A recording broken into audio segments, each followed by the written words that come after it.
It's approximately 35 miles from Ternopil to Lanovtsy, rolling countryside. Much of it they grow sugar beets in. And shortly we arrive in Lanovtsy, and it's June 1st. The sign to the entrance to the town was Son Michael, and some of the things that we see right away was the car going by in front of it. And this is the old map drawn in 1969 by Lanovtsy survivors. And this is a picture that my aunt brought with her from Lanovtsy about 1930. And we're standing in the same spot that the picture was taken in and looking at this same street, which is now paved. And this is the house next door to my grandfather's house. The lower level is a shoemaker's.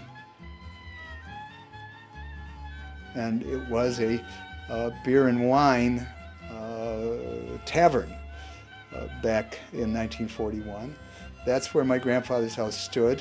Somewhere between 1964 and 1968, it was changed to this stucco two-flat when it was originally a story-and-a-half frame house. Across the street is this Soviet-era apartment building where my grandfather's blacksmith shop once stood. This building is right around the corner, and there are some Lanovtsy people living in the Seattle area. And one of them, she and her father used to work at that photo store. This is typical of what you see in many of the villages in the western Ukraine.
After a meeting at the mayor's office, we went to the cemetery and discussed preserving it, along with the mayor in the middle, the architect on his right, and Vladimir, our missionary person, and the contractor standing foreground on the right. Саме як з вами найліпше спілкуватися? Яким чином? Що телефон чи факс є у вас? У мене є факс, в кабінеті. 21118 міської ради. Можна буде записати, чи ви візитку маєте бути на візитці? Хорошо. One second. Він ще хотів запитатись одну справу. Його просто цікаво, він от шукав, де там батьків. I was able to meet briefly with Gregory Basiuk, who's writing a history of Lanovtsy. He's been very helpful to us on our previous two visits there. We then returned to Ternopil for the evening and then back to Lanovtsy the next morning. We went and visited the marketplace, which began to be busy in the morning. And this was a place, when my father lived here, that he actually sold his horses and cattle that he had raised for market. We walked from the market to the old Jewish cemetery, which only has these brief remnants that you see here of stones. It is now several houses and a potato field. We encountered this woman who told us that when the Soviet era was here, that the Soviets had given this old Jewish cemetery to her mother. This cemetery probably dated back to the late 1600s, and underneath here are probably hundreds of burials. Then we continued walking back toward the marketplace, and we walked past a house last year where Catherine and I and Alex had interviewed a woman who still remembers her Yiddish and still speaks it quite well. That's her husband sitting on her left. drove by the restaurant that we had two of our lunches at. And we went past the area where there's a recreation area and an 8-unit hostel over here on the left. And then next to the river and lake where my father's brother Moishe drowned in 1908. Then we continue on up toward the old section of Lanovtsy where the old Jewish Community Center was and was being used in 1941-42 for Gestapo headquarters. And now we're going to be looking at the area where the killing ghetto was built in 1941 and where about 1,800, 1,900 Jews were confined, about 600 to 700 of them from Lanovtsy, and the rest of them mainly from Ketterberg and from Belozerka.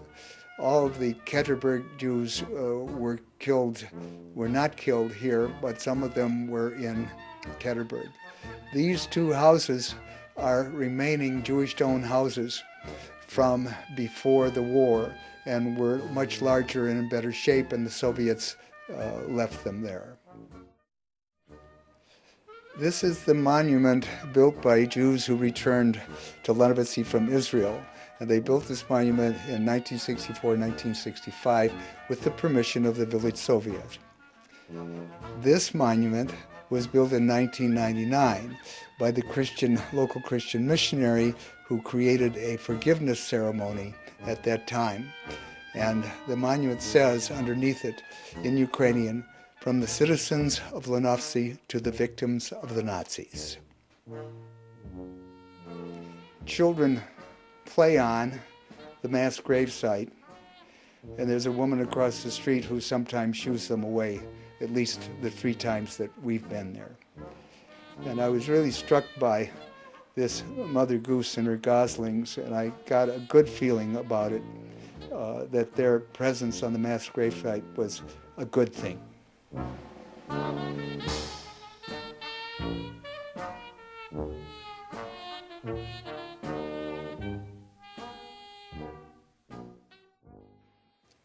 I brought my bar mitzvah tallis because I wanted to say Kaddish for those who are buried here.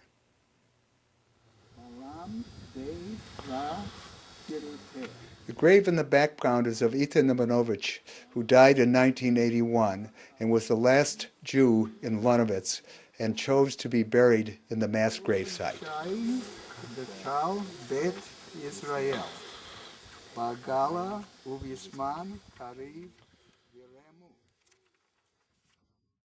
On our way out of Lanovtsy, we passed the flour mill. A number of the Lanovtsy descendants that I've communicated with on the internet and by phone mentioned their families mentioning the flour mill and their connection with the flour mill.